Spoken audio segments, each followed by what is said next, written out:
Welcome to your Max Podcast Now. In case you happen to live in a pineapple under the sea, Apple has announced the financial results for its fiscal 2011 second quarter, which ended March 26, 2011. The company posted record second quarter revenue of $24.67 billion US and record second quarter net profit of $5.99 billion US, or $6.40 per diluted share. These results compare to revenue of $13.50 billion and net quarterly profit of $3.07 billion, or $3.33 per diluted share in the year-ago quarter. Gross margin was 41.4% compared to 41.7% in the year-ago quarter. International sales accounted for 59% of the quarter's revenue. Apple sold 3.76 million Macs during the quarter, a 28% unit increase over the year-ago quarter. The company also sold 18.65 million iPhones in the quarter, representing 113% unit growth over the year-ago quarter. Apple sold 9.02 million iPods during the quarter, representing a 17% unit decline from the year-ago quarter. Apple also sold 4.69 million iPads during the quarter. Said Steve Jobs, with quarterly revenue growth of 83% and profit growth of 95%, we're firing on all cylinders. We will continue to innovate on all fronts throughout the remainder of the year. We are extremely pleased with our record March quarter revenue and earnings and cash flow from operations of over $6.2 billion, said Peter Oppenheimer, Apple's CFO. Looking ahead to the third fiscal quarter of 2011, we expect revenue of about $23 billion US, and we expect diluted earnings per share of about $5.03. TechCrunch found an interesting statistic while combing through Apple's earnings report yesterday.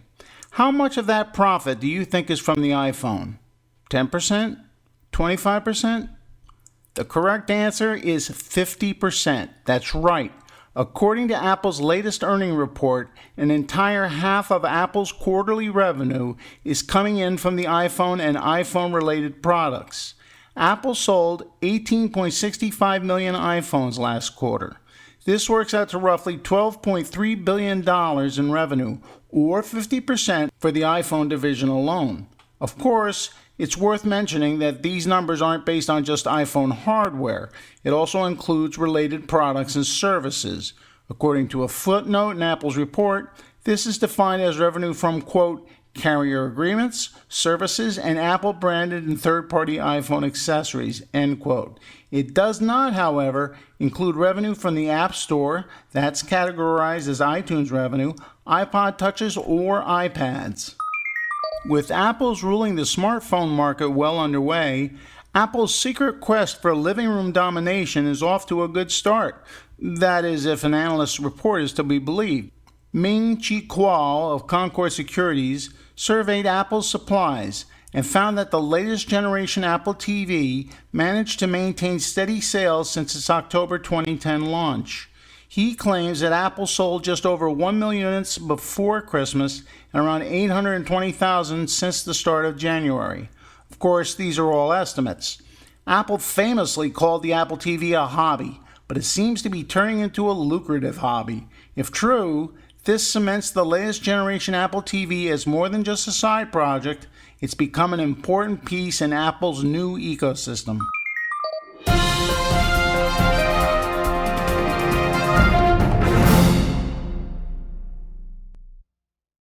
Let us return now to the mystical kingdom that is Arizona. A 33-year-old man who bit back after he was caught by a Phoenix police dog is suing police. Erwin Sullivan alleges the dog violated his civil rights and used excessive force to capture him after he ran from officers in Glendale during a burglary investigation last year. Police say Sullivan bit the dog back, injuring the dog. Sullivan also alleges Glendale police refused to give him insulin to treat his diabetes. Sullivan's attorney, Keith Knowlton, has said his client suffered a diabetic seizure in a Glendale cell. Sullivan is already serving 8 years for convictions in the Glendale burglary. He should also be brought up on bad taste. Everybody knows you should only eat a dog with mustard and kraut.